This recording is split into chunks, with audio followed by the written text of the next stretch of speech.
नमस्कार, मेरे किचन में आपका स्वागत है। आइए आज हम स्वादिष्ट और चटपटा बैंगन मसाला घर पर बनाएंगे। मसाला बैंगन बनाने के लिए हमने आधा किलो बैंगन लिए हैं, 3 मीडियम साइज की प्याज, 2 इंच अदरक और 7-8 कली लहसुन। सूखे मसालों में हमने लिया है 1/4 चम्मच राई, आधा चम्मच जीरा छौंका लगाने के लिए, 1 चम्मच काली मिर्च, आधा चम्मच हल्दी, आधा चम्मच धनिया पाउडर, नमक स्वादानुसार, आधा चम्मच गरम मसाला और आधा चम्मच अमचूर, 1 कटोरी सरसों का तेल। मैं बैंगन की सब्जी में कुछ अलग मसाले डालती हूँ जिससे इसका स्वाद और भी बढ़ जाता है और ये बहुत ही स्वादिष्ट लगते हैं। इसमें हम डालेंगे 2 चम्मच खड़ा धना, 1 चम्मच बड़ी सौंफ, 1 चम्मच राई, आधा चम्मच मेथी दाना, आधा चम्मच जीरा और 3-4 खड़ी लाल मिर्च।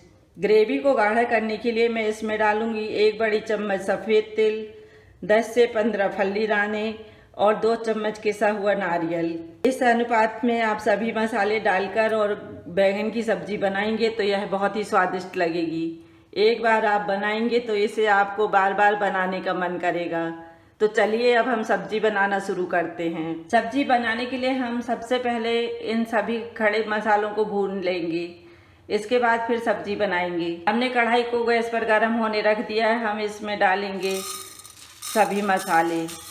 हमें इसको बगैर तेल घी के भूनना है। जब भी आप बैंगन मसाला बनाते हैं तो इस तरह से सभी मसालों को जरूर डालें और इन्हें हल्का सा भूनने के बाद इन्हें महीन पीस लें। इससे सब्जी का स्वाद बहुत अच्छा आता है। अब सभी मसाले अच्छे से भून चुके हैं। अब हम इसका गैस बंद कर देते हैं और मसालों को बाहर निकाल देंगे।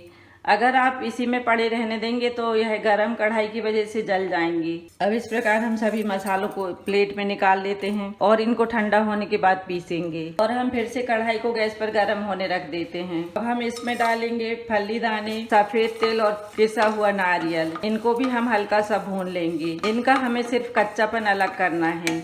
नारियल, तेल और फल्ली दाने डालने से ग्रेवी अच्छी गाढ़ी बनती है और चिकनी रहती है। मैं हमेशा इसी तरह से मसाले डालकर मसाला बैंगन बनाती हूँ जो बहुत ही स्वादिष्ट बनते हैं। अब ये सभी चीज़ें अच्छे से भून चुकी हैं, हम इन्हें निकाल लेते हैं। इस तरह से भूनकर डालने से इनका स्वाद और भी बढ़ जाता है और इनका कच्चापन भी खत्म हो जाता है। बैंगन मसाला बनाने के लिए हमने इस तरह से मीडियम साइज के बैंगन लिए हैं। बैंगन कई क्वालिटी के आते हैं, ग्रीन और ब्लैक। आपके पास जैसे भी बैंगन हो आप उससे बना सकते हैं। अब हम बैंगन काट लेते हैं। बैंगन काटने के लिए हम इस तरह से जो ऊपर का हिस्सा रहता है इसको चाकू से अलग कर देंगे और डंठल को इसी में लगा रहने देंगे और इसके 4 पीस कर लेंगे। और 4 पीस करने के बाद इस तरह से आप देख लें इसमें कहीं कीड़े तो नहीं हैं। आप बैंगन को बहुत ज़्यादा पहले से काट कर ना रखें, नहीं तो वह काले पड़ जाते हैं। इसी प्रकार हम सभी बैंगन को चेक करते हुए काट लेंगे।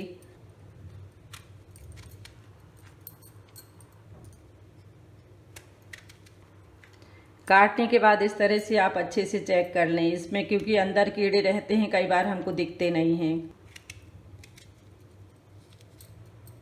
देखिए इस तरह से कीड़े रहते हैं तो आप चेक करते हुए ही काटें। कीड़े वाले बैंगन को हम अलग कर देंगे और अच्छे बैंगन जो हैं उनसे सब्जी बनाएंगे। हमने सभी बैंगन काट लिए हैं। आप भी इसी तरह से छोटे साइज के बैंगन लें। इसमें बीजे भी कम रहते हैं और इसके बीजे भी कड़े नहीं रहते। इनका स्वाद भी बहुत अच्छा रहता है। मसालों को भूनने के बाद हमने कढ़ाई को साफ कर लिया और हम इसमें डाल देते हैं सरसों का तेल।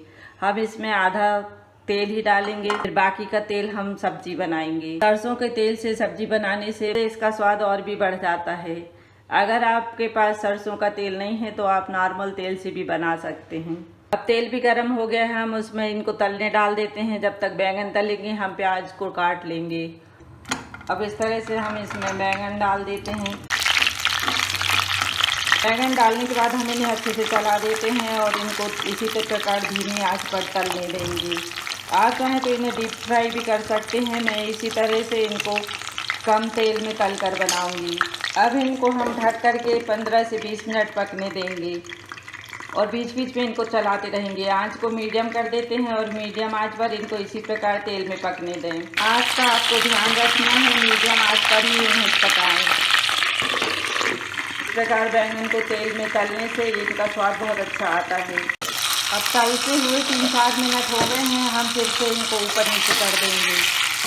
काफ़ी हद तक बैंगन पक चुके हैं और अभी कुछ पकने के बाकी रह गए हैं।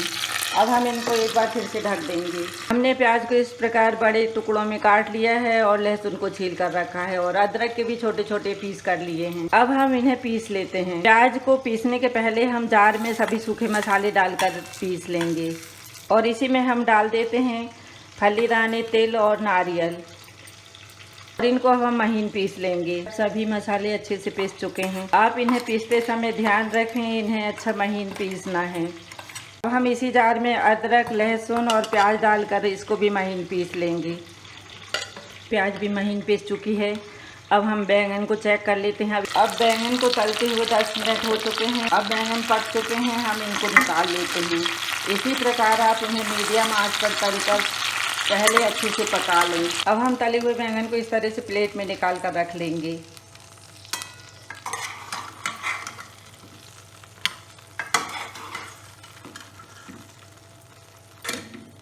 बैंगन तलने के बाद अभी भी इसमें थोड़ा तेल बाकी बचा है, हम इसमें थोड़ा तेल और डाल देते हैं। तेल की मात्रा आप अपने पसंद के अनुसार कम ज़्यादा कर सकते हैं। मैंने देखिए इस तरह से 1 कटोरी तेल में आधा कटोरी तेल से ही बैंगन फ्राई करे हैं और मसाले के लिए डाला है। अब तेल गरम हो चुका है, हम इसमें डाल देते हैं जीरा और राई। जीरा और राई चटकने के बाद अब हम इसमें डाल देते हैं पिसे हुए प्याज। प्याज को हमें मीडियम आंच पर तेल छोड़ने तक भूनना है। जब भी आप इस तरह से मसाला वाली सब्जी बनाते हैं तो मसाले को अच्छे से भूनें, तभी इसका स्वाद अच्छा आएगा। अब प्याज को भूनते हुए 2 मिनट हो गए हैं। आप इसी तरह से इसको चलाते रहें, नहीं तो प्याज नीचे से जल जाएगी। अब प्याज भूनते हुए गोल्डन ब्राउन हो चुकी है और इसमें थोड़ा थोड़ा तेल भी निकलने लगा है। अब हम इसमें सभी सूखे मसाले डाल देंगे। अब बाकी की प्याज मसालों के साथ भून जाएगी। हम इसमें सभी मसाले डाल देते हैं और इन्हें प्याज के साथ ही भून लेंगे। और हमने जो राई मेथी वाला मसाला पीसा था और फली दाने वाला, इसको भी डाल देते हैं। इस तरह के मसाले को आप पहले से भी बना कर रख सकते हैं और जब भी बैंगन की सब्ज़ी बनाए तो फिर इसको उपयोग कर लें। यह मसाला महीनों तक रखा रहता है और ख़राब नहीं होता। अब मसाले डालने के बाद हम आँच को धीमा कर देते हैं और इसे धीमी आंच पर फिर से तेल छोड़ने तक भूनेंगे। हमने सभी मसाले एक साथ डाल दिए हैं जिससे यह अच्छे से प्याज के साथ भुन जाए। हमें चलाते हुए इसको अच्छे से सुनहरा करना है। अगर मसाला थोड़ा भी कच्चा रहेगा तो आपकी सब्ज़ी का स्वाद अच्छा नहीं आएगा, इसलिए आप बहुत आराम से मसाले को अच्छे से तेल छोड़ने तक भूनें। मसाले में बहुत अच्छी खुशबू आ रही है और हमने कलर मिर्च डाला है तो उससे कलर भी बहुत अच्छा आया है। इस प्रकार भूनते हुए मसाले को थोड़ी देर के लिए हम ढक देते हैं जिससे यह मसाले अच्छे से आपस में मिल जाएं और पक भी जाएं। आँच को हम धीमा ही रखेंगे, नहीं तो मसाले जल जाएंगे। अब मसाले भूनते हुए 2 मिनट हो चुके हैं। देखिए इसमें तेल भी निकलने लगा है और इसका कलर भी कितना अच्छा आया है भूनते हुए। इसी तरह से आप डार्क होने तक मसाले को भूनें और इससे तेल निकल रहा है। अब मसाले सभी अच्छे से भुन चुके हैं। अब हम इसमें बैंगन डाल देंगे। अगर आपको सूखे बैंगन बनाना है तो आप इस तरह से इसी मसाले को बैंगन में भर दें। मैं बैंगन में ग्रेवी करूंगी इसलिए मैं इसमें पानी डाल देती हूँ। अगर आपको ग्रेवी नहीं करना है तो आप इसी तरह से सूखा रखें और एक एक बैंगन में चम्मच से मसाला को भर दें और 2 मिनट ढककर फिर इसको पका कर निकाल लें। इस तरह से हम हल्के हाथों से इनको चला देते हैं जिससे बैंगन में मसाले चले जाएं। बैंगन भी पके हुए हैं और मसाला भी हमारा भुना हुआ है, इसलिए इसे ज़्यादा भूनने की ज़रूरत नहीं है। अब हम इसमें पानी डाल देते हैं।